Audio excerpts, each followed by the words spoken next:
नमस्कार दोस्तों। आज का जो हमारा टॉपिक है मैं इनिशिएट करने वाला हूं डिजास्टर मैनेजमेंट। डिजास्टर मैनेजमेंट बहुत ही इंपॉर्टेंट टॉपिक है, प्री पर्सपेक्टिव भी और मेंस पर्सपेक्टिव।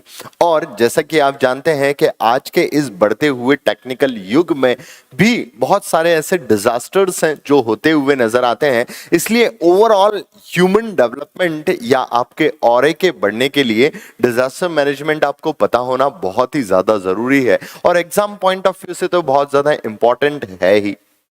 बेसिकली जब मैं डिजास्टर शब्द की ही बात कर रहा हूं ना, तो डिजास्टर शब्द से ही हमें कहीं ना कहीं थोड़ा बहुत डर लगना शुरू हो ही जाता है। जब हम डिजास्टर शब्द को यूज करते हैं तो कहीं ना कहीं आपके दिमाग में ये क्लैरिफाई हो चुका होता है कि कोई ना कोई किसी भी प्रकार की किसी भी वक्त ऐसी परेशानी आएगी जिस परेशानी से गारंटेड है मैं लड़ पाऊंगा पर जीत नहीं पाऊंगा, तो ही आप उस परेशानी को क्या बोलोगे? डिजास्टर बोलोगे। अदरवाइज वो डिजास्टर कहलाएगा ही नहीं।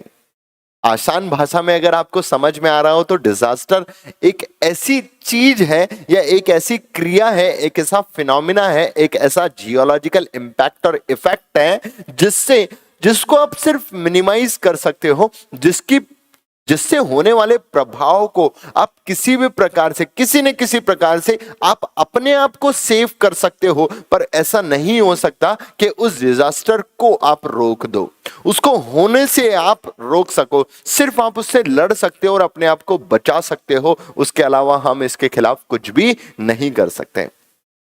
अगर डिजास्टर्स की एग्जैक्टली डेफिनेशन में आपको बताऊं तो आप समझ पाओगे कि कोई भी एक ऐसी प्रोसेस या कोई भी फिनोमिना या कोई भी एक्टिविटी, ध्यान देना प्लीज, कोई भी प्रोसेस किसी भी प्रकार की हो सकती है, चाहे जियोलॉजिकल हो, चाहे वो एटमॉस्फेरिक हो, चाहे किसी भी प्रकार की प्रोसेस जो अर्थ के सरफेस, अर्थ के अंदर या अर्थ के बाहर हो रही हो। कोई भी ऐसा फिनोमिना जैसे साइक्लोन्स का आ जाना, हॉट वेव्स का चल जाना, कोल्ड विंड्स का चल जाना, इफेक्टिव तरीके से लू का चल जाना, ऐसे करके कोई भी पर्टिकुलर जियोलॉजिकल या क्लाइमेटिकल या इंटरनल फिनोमिना हो, या फिर कोई भी ऐसी एक्ट और एक्टिविटी जो नेचुरली के साथ साथ मैन मेड भी हो रही हो, जिससे बहुत ज्यादा अर्थ के सरफेस पे तबाही होने के चांसेस बढ़ जाएं, वैसी कंडीशंस को हम कहते हैं डिजास्टर। इसमें एक शब्द बहुत महत्वपूर्ण होता है, हजार्ड और वल्नरेबिलिटी। मतलब कोई भी ऐसा एक्ट और एक्टिविटी जो मैं आपको यहां सुना रहा हूं, उसमें क्या इतना सामर्थ्य और क्या इतना पोटेंशियल है कि वो इतनी बड़ी तबाही कर सकता है। अगर उसमें इतना पोटेंशियल है तभी आप उसको ऐसे तबके के साथ मिलाओगे जो उससे प्रभावित हो सकता है, जिसे हम वल्नरेबल एरियाज या वल्नरेबल चीज कह सकते हैं। जब ये डिजास्टर और वल्नरेबिलिटी एक दूसरे के साथ मिल जाती है तो उत्पन्न होते हैं क्या? डिजास्टर।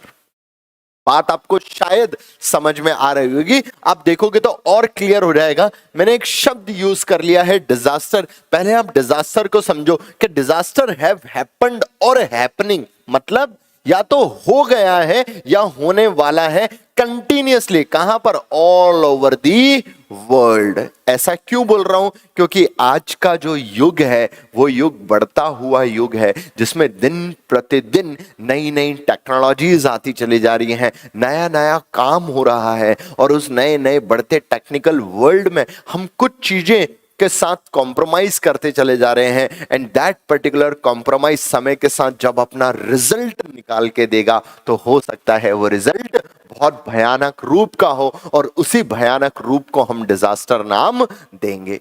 आई बात समझ में? क्यों ऐसा कह रहा हूं आप सोच के देखो ना। हमने मध्य प्रदेश में बहुत सारी इंडस्ट्रीज लगा ली, तो बहुत सारा पॉल्यूशन जन्म दे दिया। अगर बहुत सारा पॉल्यूशन जन्म दे दिया तो गारंटेड है हमने एयर को पॉल्यूट कर दिया। एयर को पॉल्यूट कर दिया तो हो सकता है उससे मध्य प्रदेश के हर एक व्यक्ति को सांस से रिलेटेड कोई परेशानी उत्पन्न होना शुरू हो जाए, हर एक व्यक्ति को। तो यही तो हमारे लिए डिजास्टर का काम कर रहा है, जिसे हम हो सकता है पैंडेमिक, एपिडेमिक, ऐसे कुछ भारी भरकम नाम दे दे, कोई एक पर्टिकुलर बढ़ती हुई बीमारी का नाम दे दे, तो ये बीमारी क्या है? ये डिजास्टर ही तो है।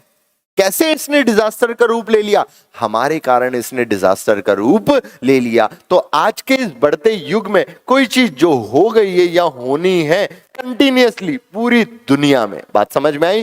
क्यों? But due to climate change, humans ambition and unplanned construction, the magnitude and complexity economical compact in the contemporary disasters are increasing.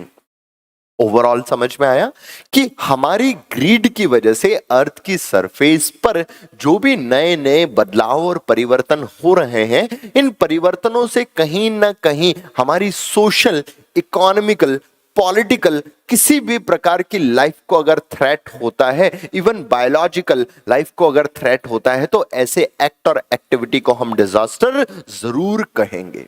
बात समझ में आई? फिर डिजास्टर मैनेजमेंट क्या है?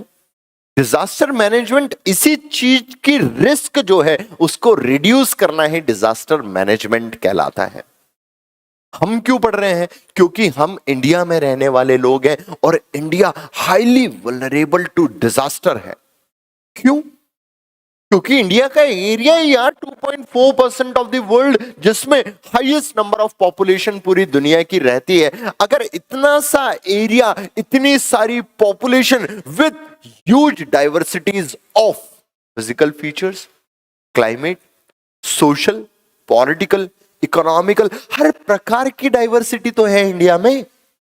अगर हर प्रकार की डाइवर्सिटी है, इतना बड़ा एरिया है, इतने बड़े माउंटेन्स है, प्लेन्स है, प्लेट्यूज है, डेजर्ट है, सब कुछ है, और सोने पे सुहागा, तीन तरफ से पानी से घिरा हुआ भी है, और उसके साथ साथ देखो कहीं पर एक्टिव प्लेट टेक्टोनिक मूवमेंट भी हो रहे हैं, कहीं पर एक्टिव वॉल्केनिक इरप्शंस भी आ रहे हैं। तो ये सारी कंडीशन इंडिया को हाईली वल्नरेबल ही तो बना रही हैं। इस वजह से हमारे लिए ये टॉपिक बहुत ही ज्यादा इंपॉर्टेंट है। क्यों इंपॉर्टेंट है? क्योंकि इंडिया के कंटेक्स्ट में डिजास्टर की प्रॉब्लम्स बढ़ती हुई नजर आती है। क्यों आती है वो तो मैं अभी आपको बताऊंगा ही। इंडिया की वल्नरेबिलिटी पर आप शब्द का अर्थायिक अर्थ समझिए। शब्द का अर्थ आप समझ पा रहे होंगे कि डिजास्टर का सिंपली मतलब यही होता है कि किसी भी क्षेत्र में कोई भी एक्ट और एक्टिविटी, कोई भी फिनोमिना उस पर्टिकुलर एरिया में क्या क्रिएट कर रहा है। अगर एक थ्रेट क्रिएट कर रहा है, उसके पास एक पोटेंशियल है कि वहां पर social, political, economical, biological life पूरी की पूरी नष्ट हो सकती है, तो ऐसे एक्ट, एक्टिविटी, फिनोमिनास को हम डिजास्टर नाम देंगे। आई बात समझ में? अब हमें ओवरऑल ये समझ में आ गया कि डिजास्टर क्या है, पर आप समझो कि डिजास्टर जो है ये वर्ल्ड में हो रहा है या नहीं हो रहा है? हाँ, हो रहा है। क्यों हो रहा है? क्योंकि वर्ल्ड में इकोनॉमिकल एम्बिशंस, ह्यूमंस के एम्बिशंस और बढ़ती हुई तादाद और बढ़ती हुई टेक्नोलॉजी का कहीं ना कहीं प्रभाव डिजास्टर ही है। और ये डिजास्टर समय के साथ बढ़ेगा ही सही, कम नहीं होगा।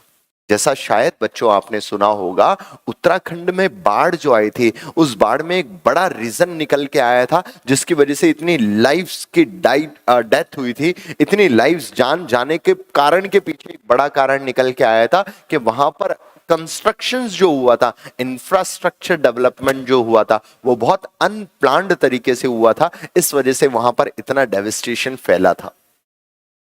किसी भी एरिया में किसी भी डिजास्टर का इम्पैक्ट कितना सीवियर होगा, ये इस बात पर भी निर्भर करता है कि वहां पर overall as a whole development जो है वो कैसा है। वहां सोसाइटी में रहने वाले लोग कैसे हैं, क्या वो इस चीज के लिए अवेयर हैं, मतलब लोगों के बीच में अवेयरनेस है या नहीं है। लोगों के बीच में अगर अवेयरनेस है तो क्या वहां की सोसाइटी डेवलप्ड इस प्रकार से हुई है कि वो किसी भी पर्टिकुलर डिजास्टर की रिस्क को रिड्यूस करने में सक्षम हो। आप समझ पा रहे हैं मैं क्या कह रहा हूं?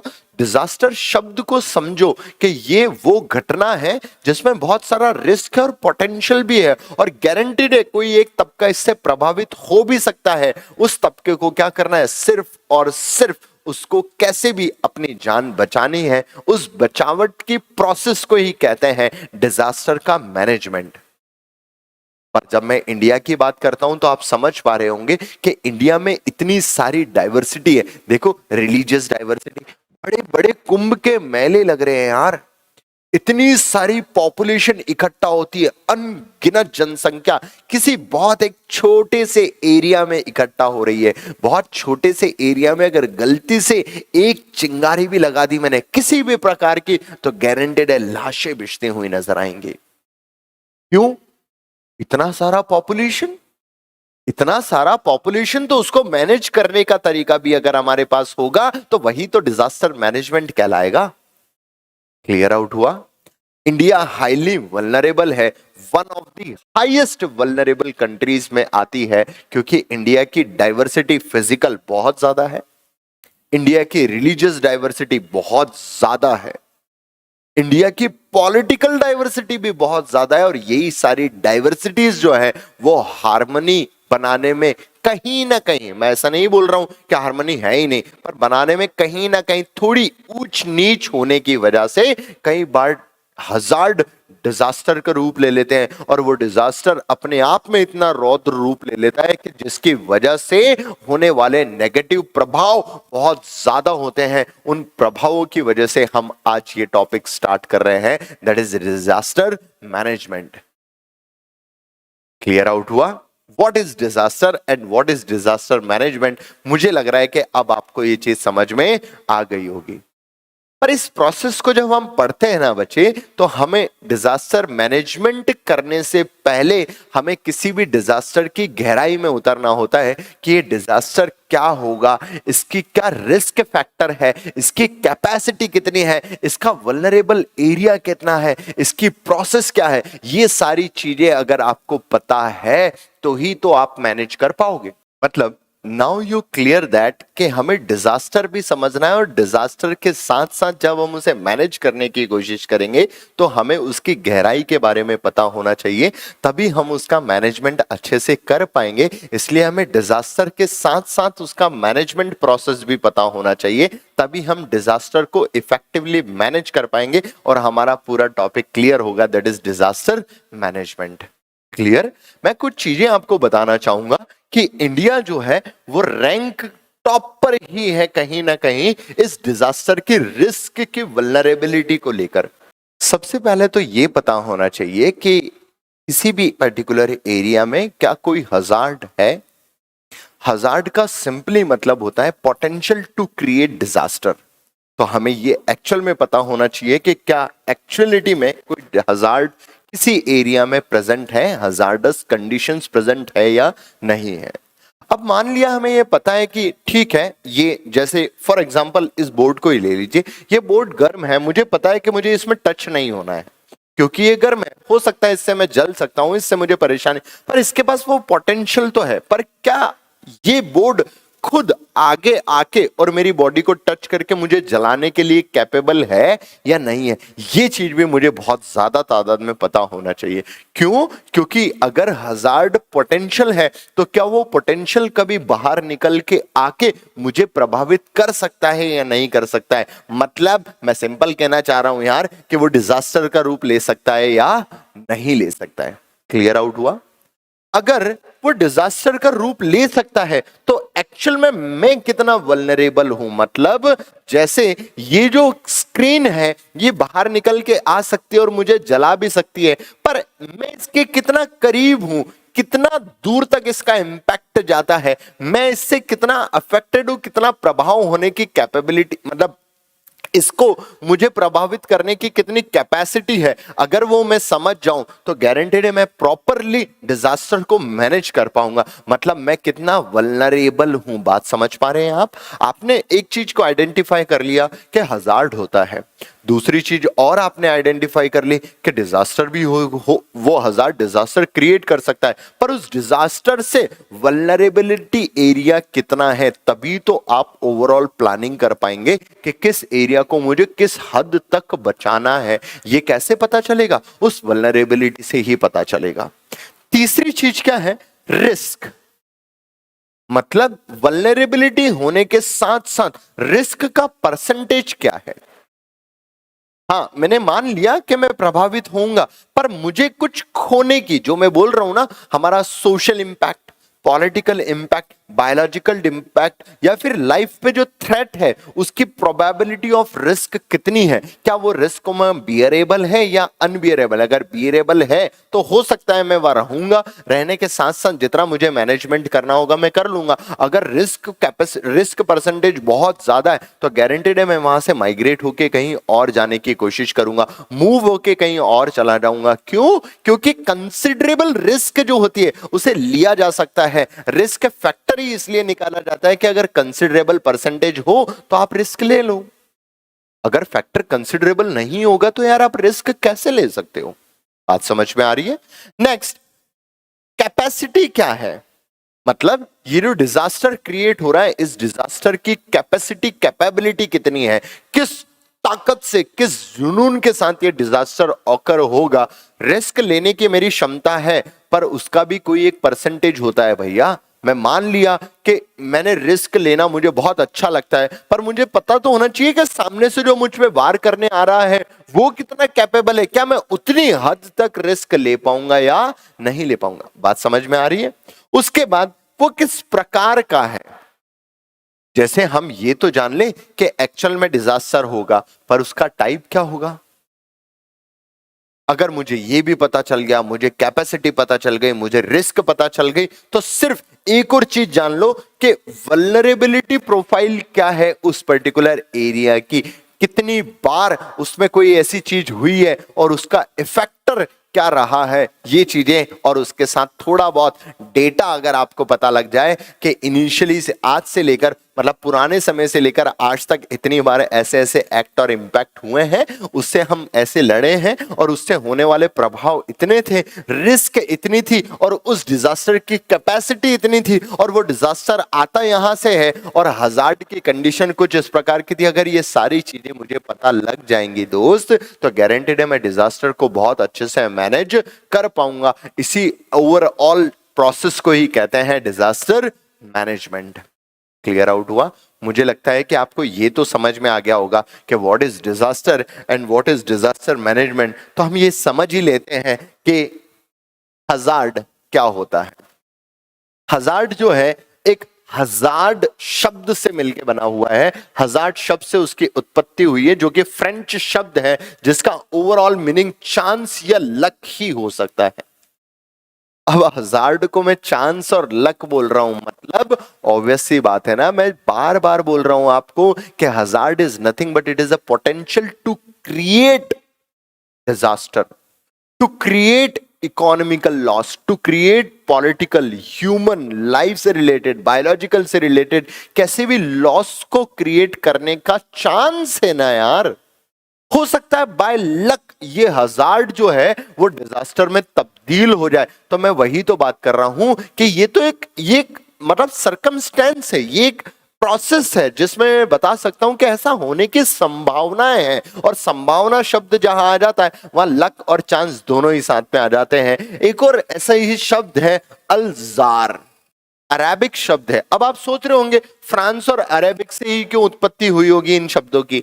अरे कंडीशंस हमेशा वहां से उत्पन्न होना शुरू हो जाती है जहां पर स्टडी फ्लरिश हो रही हो, उसके साथ साथ वहां पर ऐसी कोई प्रोसेस घटनाएं घटित होती हुई नजर आए तो हम वहां पर इन्हीं चीजों की उत्पत्ति करते हुए नजर आते हैं। यहाँ हुआ होगा इसलिए हो गया, इस वजह से हमारे पास दो शब्द और आ गए, चांस और लक। मतलब हमें ये सब समझ में आ रहा है दोस्त कि हजार्ड का मतलब या तो चांस होता है या लक होता है, कोई ऐसा चांस और कोई ऐसा लक जो कभी कभी कारगर साबित हो और उसके अंदर का पोटेंशियल जो है वो बाहर निकल आए, वही पोटेंशियल जो है उसे हम हजार्ड कहते हैं। It means, please pay attention on the definition, natural और मैनमेड, कोई भी नेचुरल और मैनमेड फिनोमिना। अब जरूरी नहीं है हजार्ड जो हो वो नेचुरल हो, जरूरी नहीं है हजार्ड जो हो मैनमेड ही हो, दोनों ही हो सकते हैं। देखो इमेजिन करो मेरे पास कोई कैपेबिलिटी है कि मैं अपनी बातों से किसी को समझा सकता हूं, किसी को अपने वश में कर सकता हूं। अगर मेरे पास ये कैपेबिलिटी है तो ये मेरा पोटेंशियल हो गया, जैसा कि हिटलर साहब के पास था।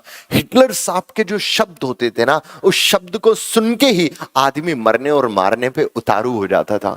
तो उसके पास वो जो उसकी वॉइस है वही उसका पोटेंशियल है, वही अपने आप में डर का प्रतीक है कि ये बोला तो भाई साहब लाशें बिछ जाएंगी।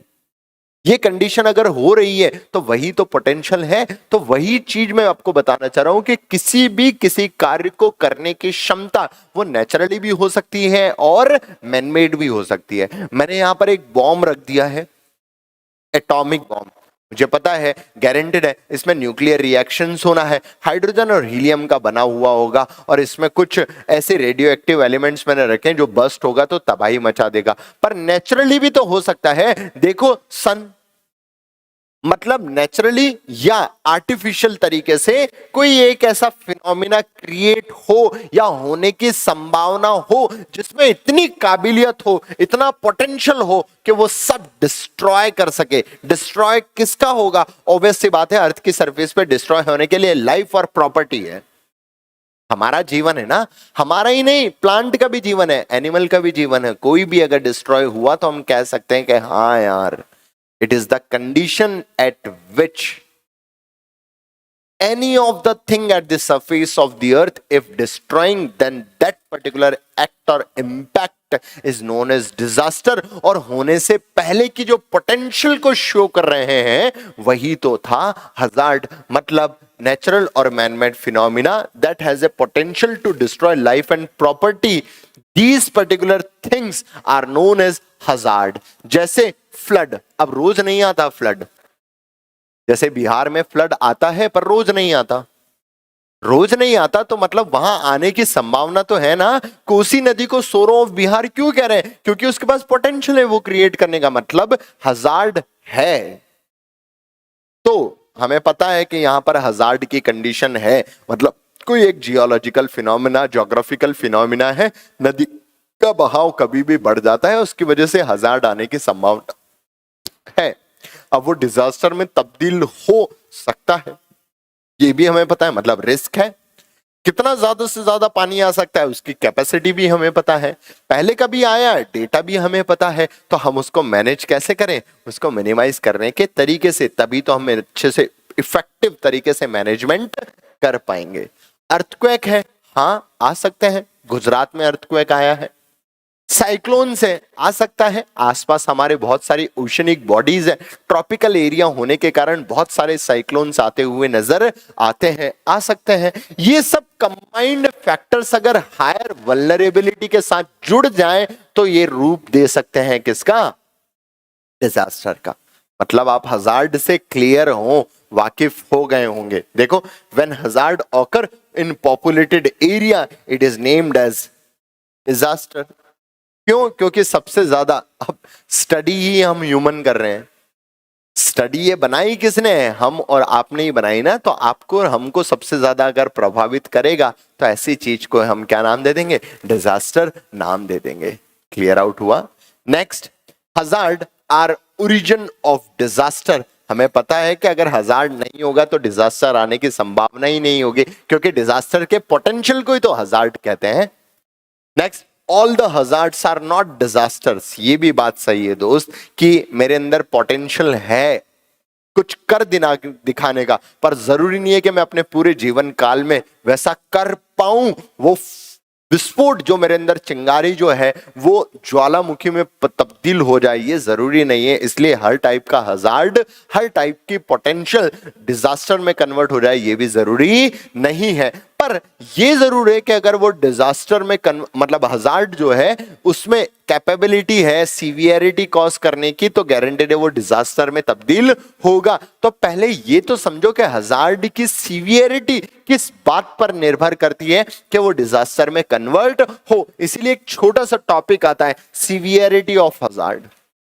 कैसे पता चलती है, समझने की कोशिश करना। ड्यूरेशन, जो हजार्ड की कंडीशन है वो कितने समय के लिए होती हुई नजर आ रही है। अगर समय ज्यादा होगा, देखो ये धरती हिल रही है, अगर ये फ्रैक्शन ऑफ सेकंड के लिए, बिल्कुल फ्रैक्शन ऑफ सेकंड के लिए, तो हो सकता है एक बड़ा झटका लगा और मैं संभल गया। पर अगर ड्यूरेशन बढ़ जाएगा तो मेरा गिरना तय है। तो ड्यूरेशन जो है वो भी डिफाइन करेगा कि डिजास्टर आएगा या नहीं आएगा, और आएगा तो किस हद तक जाएगा। दूसरा, उसका मैग्नीट्यूड, हिलने का, जे कोई भी एक्ट और इम्पैक्ट होता है तो इसकी सीवियरिटी को स्केल पे नापने के लिए हम उसका मैग्नीट्यूड नापते हैं। जैसे कि अर्थक्वेक्स के लिए हम रिक्टर स्केल, मार्कली स्केल का इस्तेमाल करते हैं। इससे हमें पता है कि उसकी स्ट्रेंथ क्या है, उसकी कैपेबिलिटी, कैपेसिटी कितनी है, ये चीजें हमें उससे पता चलती है। तो हम बता सकते हैं कि हाँ इतने मैग्नीट्यूड का है, मतलब गारंटेड है इसका प्रभाव दुष्प्रभाव पर पड़ने की संभावनाएं है। प्रिडिक्टेबिलिटी मतलब आप पहले ही प्रिडिक्शन कर पाते हो, तभी तो हमें उसकी सीवियरिटी का पता चलता है कि भैया हजार्ड जो है वो इस कैपेसिटी का है और इसकी उतनी ताकत है, इतना प्रभाव वो डाल सकता है, तो ही तो उसकी सीवियरिटी के बारे में हम पता कर पाएंगे। जैसे आपने सुना होगा 1984 एक प्रकार का ब्लैक डे ही है मध्य प्रदेश की हिस्ट्री के लिए या इंडिया की हिस्ट्री के लिए। एक बड़ा डिजास्टर होता है एक मध्य प्रदेश के एक डिस्ट्रिक्ट में, भोपाल में, और एक गैस रिलीज होती है। तो आप सोच के देखो ना कि वो गैस में इतना पोटेंशियल था कि वो हैवी डिजास्टर क्रिएट कर सकती है, तभी तो हमें उसकी सीवियरिटी समझ में आ रही है। Next, regularity. क्या कोई भी जगह पर जो हजार्ड आ रहा है वो कितना रेगुलर है, कितना कंटिन्यूटी के साथ आ रहा है, तो भी हम उसकी सीवियरिटी पहचान सकते हैं। उसके साथ साथ फ्रीक्वेंसी, किस फ्रीक्वेंसी के साथ आ रहा हूं तो भी हम सीवियरिटी, अभी आया था फिर आया तो हो सकता है स्ट्रेंथ रिड्यूस हो गई हो तो आने वाली स्ट्रेंथ जो कम हो, या फिर अभी कमजोर आया था अभी ओपनिंग कर ली होगी उसने, एरिया क्रिएट कर लिया होगा, अब जो आएगा उसकी कैपेसिटी कंपैरेटिवली ज्यादा होगी, ये भी तो हो सकता है। समझ सकते हैं एरियल एक्सटेंशन किस हद तक फैला हुआ था, कितने क्षेत्र में उसका प्रभाव था, ये सारी चीजें ही हमें बताती है कि हजार्ड की सीवियरिटी होने का चांसेस कितना है। क्लियर आउट हुआ, मतलब ओवरऑल आपको हजार्ड समझ में आ गया। अब अपन नेक्स्ट स्टडी करेंगे नेक्स्ट क्लास में। Okay, thank you so much.